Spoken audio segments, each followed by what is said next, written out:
33 hidden details and facts about Deadpool. Captain Deadpool.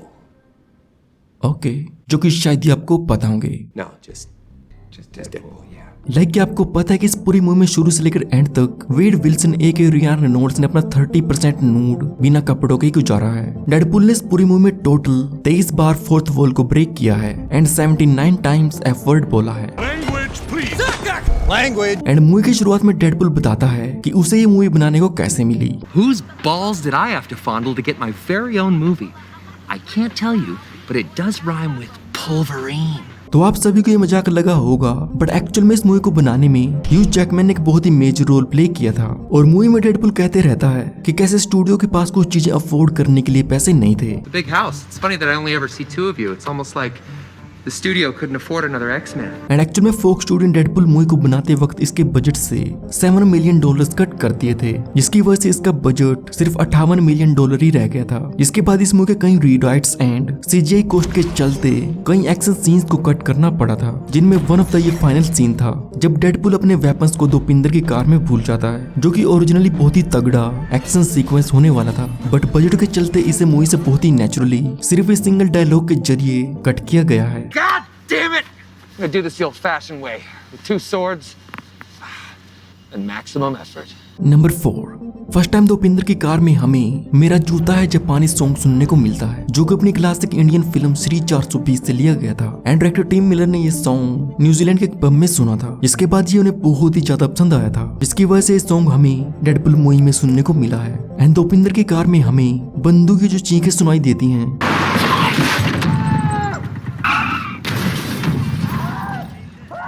तो ये खुद रियान रेनॉल्ड्स की आवाज थी. नंबर 6. मूवी में पिज्जा डिलीवरी बॉय जिस बॉक्स में पिज्जा को लेके आता है, तो उस पर फाइगीज फेमस लिखा होता है, a note to Marvel president Kevin Feige. और इसके साथ साथ इस मूवी में हमें स्पाइडरमैन एंड आयरन मैन के मल्टीपल रेफरेंसेस दिए गए थे. First let's talk about Spiderman. Well, तो कॉमिक्स में डेडपूल का सबसे favourite partner of super hero Spiderman है. एंड मूवी में स्पाइडरमैन के टोटल 3 रेफरेंसेस दिए गए थे, जो कि मे भी आपने नोटिस किए हो. फर्स्ट, ये रोड साइन जिस पर पार्कर बोल रहा है वर्ड लिखा होता है. Second, bit by radio active Sharpe. Yeah, like I got bit by a radioactive Sharpay.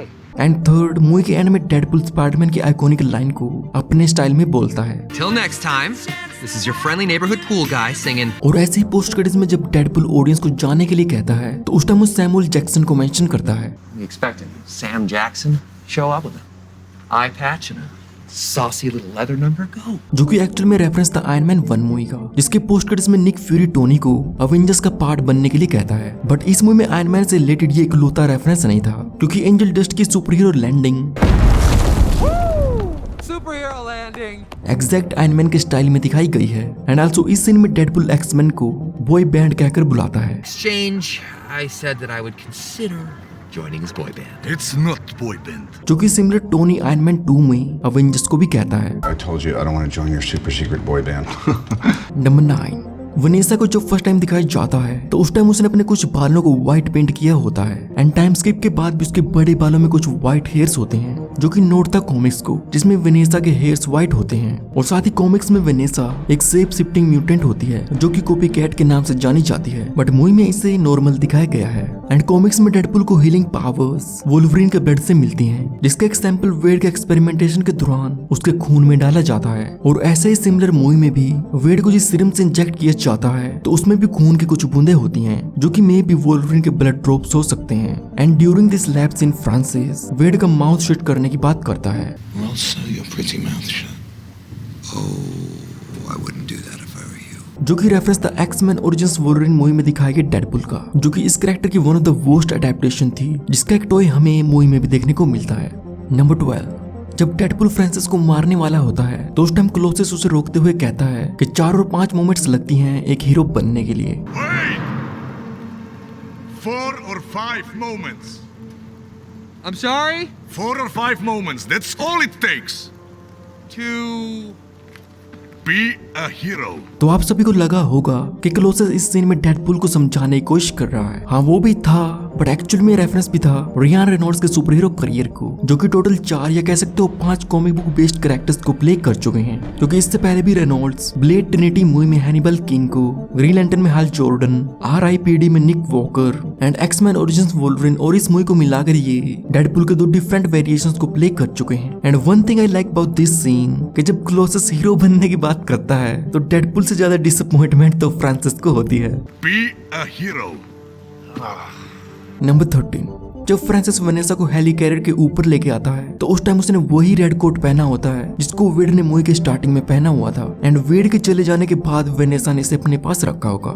Number 14, जब डेडपूल क्लोसेस को पंच मारते हुए अपने हाथ को तोड़ लेता है तो उसके बाद वो कहता है जो कि रेफरेंस था वेड विल्सन के कैनेडियन ओरिजिन को, जो कि कनाडा से है। एंड रियान रेनॉल्ड्स भी खुद एक कैनेडियन है। और इसके बाद जब डेडपूल के दोनों हाथ टूट जाते हैं तो उस टाइम वो टी-रेक्स को मेंशन करता है। All the dinosaurs feared the T-Rex. And T-rex dinosaurs की आर्म भी ऐसे ही होती हैं जैसे कि डेडपूल के हाथ टूटने के बाद हो जाते हैं। एंड आफ्टर दिस क्लोजल जब डेडपूल को पकड़ के उसे प्रोफेसर के पास ले जाने की बात करता है तो उसके बाद डेडपूल पूछता है कि कौन, मैकोवे और Stuart. Let us go talk to the professor. McAvoy or Stewart? These timelines are so confusing. और आप सभी को पता ही होगा कि प्रोफेसर एक्स को अब तक तो डिफरेंट एक्टर्स ने प्ले किया है, जो कि हैं पैट्रिक स्टुअर्ट एंड जेम्स मैकोवे। और ये बहुत ही फैंटास्टिक फोर्थ वॉल ब्रेक है क्योंकि डेडपूल को पता है कि वो एक कॉमिक बुक मूवी में है and also knows the magic continuity of X-Man movies. Number 17, इस स्लोमो वॉक के टाइम डेडपूल को पता चलता है कि वो अपना वेपन्स बैग दोपिंदर की कार में ही भूल गया है। Where's your duffel bag? और जब हमें डेडपूल को कार से उतरते दिखाया जाता है तो उसका वेपन्स बैग उसी में रखा होता है। और अपने वेपन्स को कार में भूल जाने के बाद भी फाइनल सीन में डेडपूल फ्रांसिस को मारने के लिए गन को निकालता है। और ऐसा इसलिए था कि जब डेडपूल इस सीन में एल से गन लेता है तो उस टाइम वो इसे बैग में रखने की बजाय इसे अपने पास ही रखता है।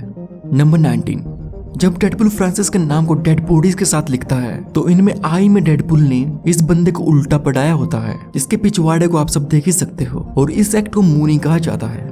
नंबर 20, जब वेनेसा एंड वेड अपनी विनिंग टिकट्स के बदले प्राइज लेने के लिए जाते हैं तो वहीं पर पीछे डेडपूल की कॉस्ट्यूम में एक लार्ज स्टफ डॉग रखा होता है, जो कि रेफरेंस था डॉगपूल का, जो कि कॉमिक्स में डेडपूल का एक अल्टरनेट वर्जन है एक अल्टरनेट यूनिवर्स में।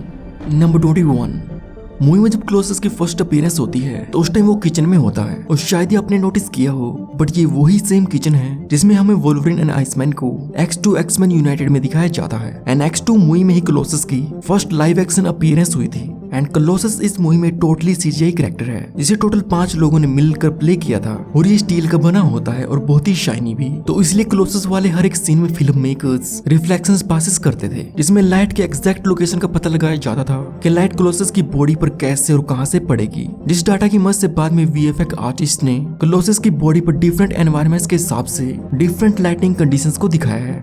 नंबर 23, मूवी में डेडपूल की जो कॉस्ट्यूम देखने को मिली है तो ओरिजिनली इसके नीचे एक मसल लेयर लगाई गई थी, बट रियान रेनॉल्ड्स ने खुद को इतना ज्यादा मस्कुलर बना लिया था जिसकी वजह से इन्हें ये सूट मसल लेयर को निकाल कर पहनना पड़ा था। और अगर डेडपूल मास्क की बात करें तो इसमें दिखाई गई ये आईज रिमूवेबल थी, जिसमें डिफरेंट सीन्स एंड एक्शन के हिसाब से डिफरेंट आई पीसेस का यूज किया जाता था। एंड डेडपूल मास्क के अंदर रियान की वॉइस एंड फेशियल एक्सप्रेशंस को दिखाने के लिए रियान रेनॉल्ड्स को 2 बार अपने डेडपूल वाली लाइंस को रिकॉर्ड करना पड़ता था, जिसके बाद इनके फेशियल एक्सप्रेशन के हिसाब से डेडपूल मास्क को CGI किया गया था। एंड मूवी में डेडपूल की इस म्यूटेटेड रोटन बॉडी को दिखाने के लिए रियान रेनॉल्ड्स का फुल बॉडी मेकअप किया जाता था, जिसको करने में 7 से 8 घंटे लगते थे, जिसके बाद ना तो ये बैठ सकते थे और ना ही लेट सकते थे। No, it's wrong. We're gonna need to start again, guys. Oh no. और इस मूवी की फिल्मिंग खत्म होने के बाद रियान रेनॉल्ड्स ने अपनी इस डेडपूल कॉस्ट्यूम को अपने पास ही रख लिया था। और ना तो इन्होंने ऐसा करने से पहले किसी को पूछा था और ना ही किसी को पूछने का मौका दिया था। और जब बाद में फॉक्स स्टूडियो को पता चला तो उन्होंने भी रियान को एक कॉस्ट्यूम रखने दी थी। नंबर 26, फ्रांसिस को अपना चेहरा दिखाने के बाद डेडपूल उसे कहता है Yeah, like I got bit by a radioactive Sharpei. And Deadpool comic के एक इशू में डेडपूल ने रियान रेनॉल्ड्स एंड एक शार्पी को मेंशन किया हुआ है। और ऐसे ही सिमिलर मूवी में दिखाया गया ये pizza delivery boy stalker scene तो ये डायरेक्टली कॉमिक्स से लिया गया था, बट मेन डिफरेंस ये था कि कॉमिक्स में वे डेडपूल बनने के बाद स्टोकर को धमकाता है, बट मूवी में ये उसके डेडपूल बनने से पहले दिखाया गया है। नंबर 28, वेल तो डेडपूल के कैरेक्टर के हिसाब से इस मूवी में स्टेनली का कैमियो एक स्ट्रिप क्लब में हुआ है, बट एक्चुअल में स्टेनली ने अपना ये सीन एक स्टूडियो बॉक्स में शूट किया था और फिर बाद में पोस्ट प्रोडक्शन के टाइम इसे स्ट्रिप क्लब में ऐड किया गया था। और अगर आप ध्यान से देखोगे तो स्टेनली ने अपने गले में डेडपूल के हेडफोन्स पहने होते हैं। नंबर 29, मूवी में वेड को एक टी शर्ट में दिखाया जाता है जिस पर एक्ट्रेस बे आर्थर की फोटो छपी होती है, जो कि एक्चुअल में नोट था कॉमिक्स को, जिसमें डेडपुल बे आर्थर का बहुत ही बड़ा फैन है। एंड मूवी में इस फोटो के अप्रूवल और इसका यूज करने के लिए फिल्म मेकर्स को $10,000 खर्च करने पड़े थे। नंबर 30, मूवी की स्टार्टिंग में हमें स्लो मोशन में कॉफी कप दिखाया जाता है जिस पर रोब एल लिखा होता है, ए रेफरेंस टू रोब लेफील्ड, क्रिएटर ऑफ डेडपुल, जिनका कैमियो मूवी में भी होता है। और इसी बार में जब हमें डेडपुल लिस्ट वाले बोर्ड को दिखाया जाता है तो उस पर बहुत सारे रियल लाइफ फेमस सेलिब्रिटीज के नाम लिखे होते हैं, like Bill Cosby, Charlie Sheen, Vladimir Putin, Ryan Reynolds, TJ Miller, Lindsay Lohan, Miley Cyrus, Mike Tyson, Lil Wayne, Shia LaBeouf and more. Number 32, well तो शायद ही आपको पता हो, बट डेडपुल मूवी को सबसे पहले एक 13 साल के बच्चे कॉनर मैकग्रेथ ने देखा था, जो कि बहुत ही बीमार था। And make a wish foundation के जरिए इस बच्चे ने मूवी देखने की डिमांड की थी। और जब रियान रेनॉल्ड्स को इसके बारे में पता चला तो उसके बाद इन्होंने इस बच्चे को सरप्राइज देते हुए इसके लिए एक स्पेशल प्राइवेट स्क्रीनिंग रखी थी। और इस वीडियो के साथ मैं फैक्टर्स पर 100 वीडियोस अपलोड कर चुका हूँ। और इसी खुशी में I'm touching myself tonight. 3 बार। और आप डेडपुल के बड़ी वुल्वरीन के बारे में जानने के लिए मेरे इन 2 वीडियोस को देख सकते हो।